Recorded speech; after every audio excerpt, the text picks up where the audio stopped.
Hello everyone, welcome back to the ICF Journey series. So in the previous video, we discussed about the overview of ICF and overview of coaching. In the current video, we will talk about the education, the training which we receive from the respective coaching ensure. So let's get started. First, let's take a look at the list of ICF credentials, and then we will go into the education experience details. The first one is ICF ACC, Associate Certified Coach, then followed by ICF PCC, Professional Certified Coach, ICF MCC, Master Certified Coach. I opted for ICF PCC, Professional Certified Coach. There is an option of we can go for ICF ACC first, and then we can go upgrade to PCC, then we can upgrade to MCC. But I directly opted for ICF PCC. So when I say I opted directly for ICF PCC, it doesn't mean I skipped the ICF ACC. Only thing is I haven't given the exam or the credential exam required for ACC, but I have completed or achieved all the required criteria for achieving a ICF ACC. So don't get confused when you say I opted directly for ICF PCC. It doesn't mean I skipped or ignored the ICF ACC path. It's not the context. Along with these three, ICF recently started with the team coaching, and the credential name is called as Advanced Certification in Team Coaching, ACTC. So this explicitly focus on the team coaching. So if in case our requirement or expectation is to focus on doing the team coaching more, yes, we can opt for this ACTC credential. So coming back to ACC, the ACC focus more on the one-on-one coaching, which means there will be a client, there will be a coach, and there might be a sponsor if it is an internal or an organization-specific coaching. So the conversation or the coaching which happens between the client and the coach is what the focus of the ICF ACC, the initial, to start with the initial journey of the ICF coaching. Whereas the PCC, the Professional Certified Coach, in addition to the one-on-one coaching or on top of one-on-one coaching, is focused on the team coaching, leadership coaching, and conflict coaching as well. Which means initially when I started my education, ICF education, I completed the required criteria for doing the one-on-one coaching. Then we started with the PCC requirements for team coaching, conflict coaching, and the leadership coaching. Okay. And the key aspects which we need to start focusing on from the ICF perspective is the 8 core competencies and the ICF ethics. So I have provided the URL on the slide. At the same time, I will provide the URLs in the video as well, so that it will be easy for going through and keep it for handy reference. These are the 8 competencies which are grouped under 4 categories: foundation, co-creating the relationship, and communicating effectively, and the cultivating learning and growth. So these are the 8 core competencies from the ICF perspective. Let's take a look at the comparison of the credentials. So just now we talked about the 3 credentials. Of course, we are not covering anything about the ACTC, or we won't cover in detail about the MCC in this video series. But yes, just to give a quick glimpse, we will quickly take a look at what is the comparison looks like.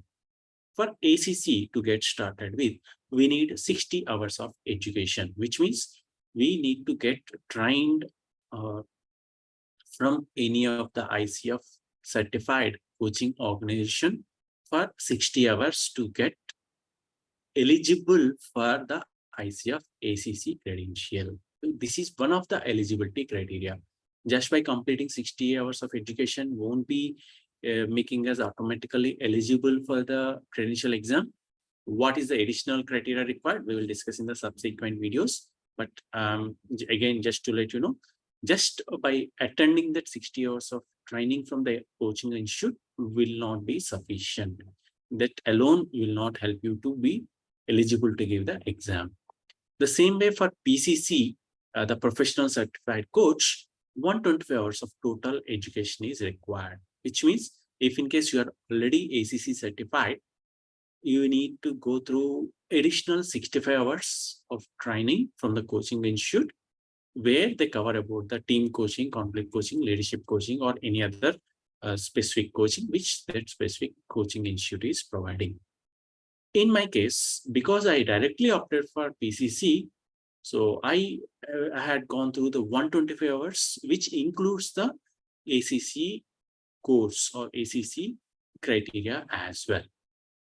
Then for MCC, if in case anyone want to go for MCC, Master Certified Coach, it needs a total of 200 hours of education or the training from the respective training organization or the coaching organization. Now I'm already PCC certified. Now, if in case I want to opt for upgrade to MCC path, then because I already completed 125 hours, I need to get additional 75 hours of training so that I will meet that one of the criteria of the 200 hours of education. So this is how it will be for the each and every credential from the ICF perspective.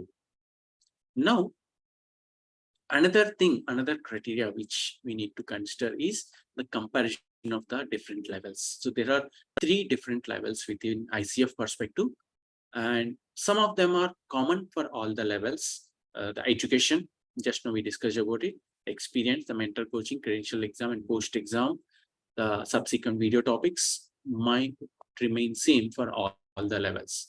Then what is the difference or what is the other things which we have to discuss or which you have to be aware before enrolling for any of the ICF course is there are 3 different paths: level 1, level 2 and portfolio path. Level 1 used to be called as ACTSH path until 2022. During 2022, the levels got renamed and now it is called as level 1. The same is the case with level 2. The ACTP path earlier used to be called as ACTP path. Now it got renamed or realigned as a level 2. So what's the first difference coming up? The performance evaluation. For level 1 and portfolio path, the participants or the whoever is going for that ICF credential exam, they have to submit the coaching recording for ICF directly as part of the application to get the performance evaluation done.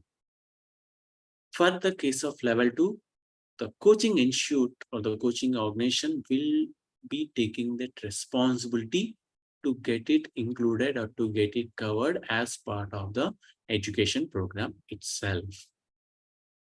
Right. So if it is level 1 and is portfolio path, the applicant has to submit their performance evaluation recording to the ICF directly along with the application.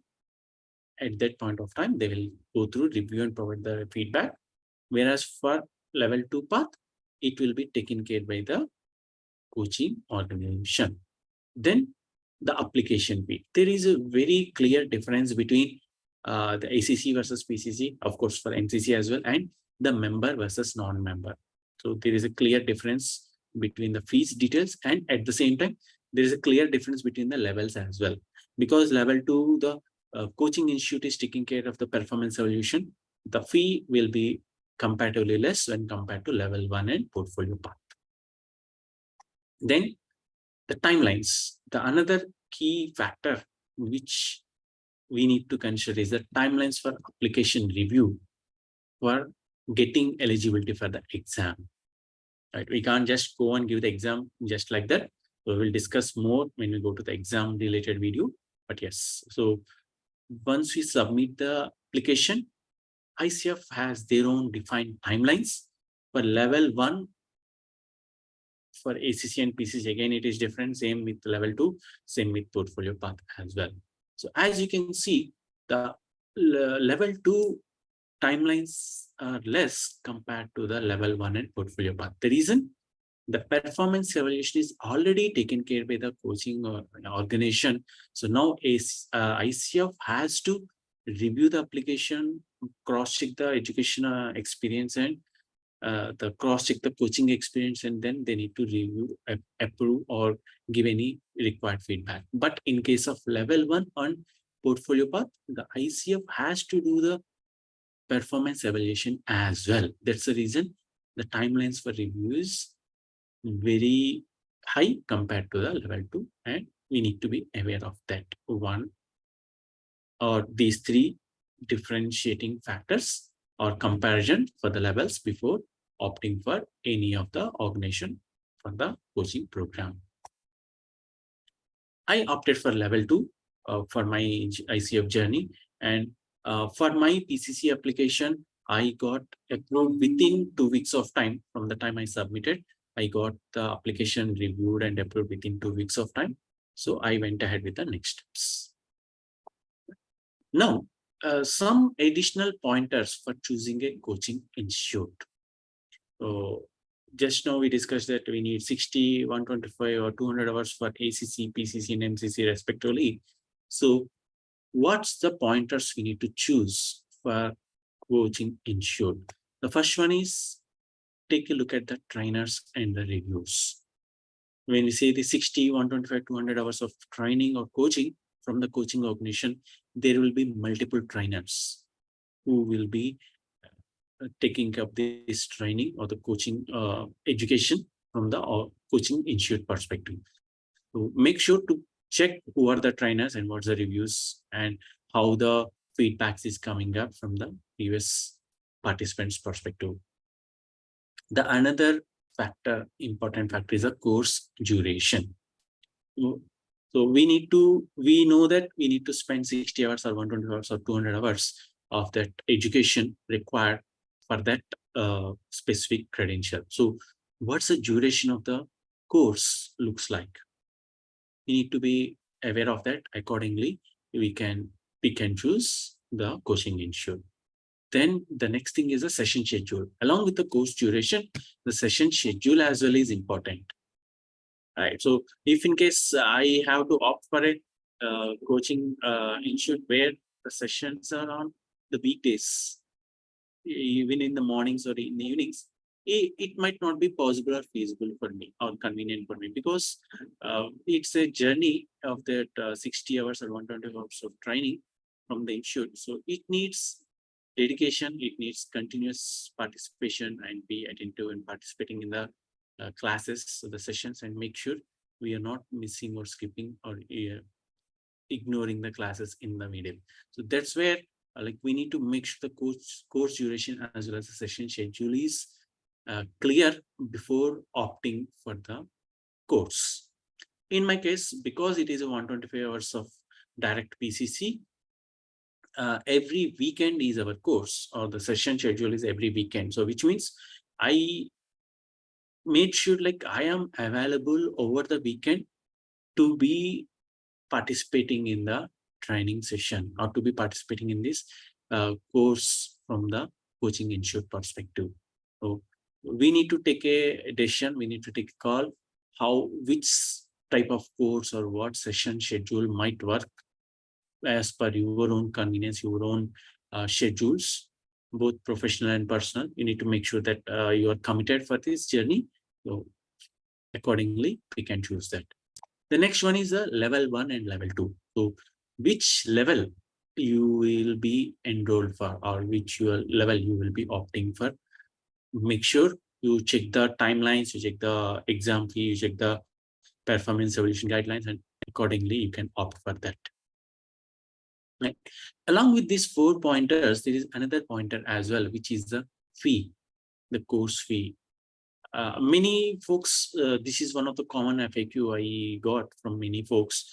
Satish, what's the fee you paid, or what's the fee it could be for now if you have to opt for PCC or ACC or any other credential?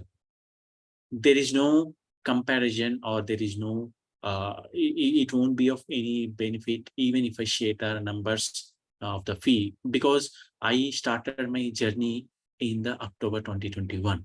So now, right now, we are in the month of July 2023, so which is like more than 1.5 years. So the price, the fee, everything might be different. So there is no comparison, there is no benefit even if we share the fee details or anything as such. So I recommend you to cross check with the coaching institute, and you can pick and choose the fee structure or the payment schedule, or how many payments or EMI or any split you will be getting for the paying of the fee. Everything you need to pick and choose, and accordingly you can opt for it. Right? So this is about the education experience required details, plus the additional pointers which might help to choose a coaching institute to get started with the ICF journey. In the next video, we will talk about the coaching experience and what it is required and what's my path and how I can share some of the pointers from my side for the benefit of the folks. We will see you soon in the next video. Thank you.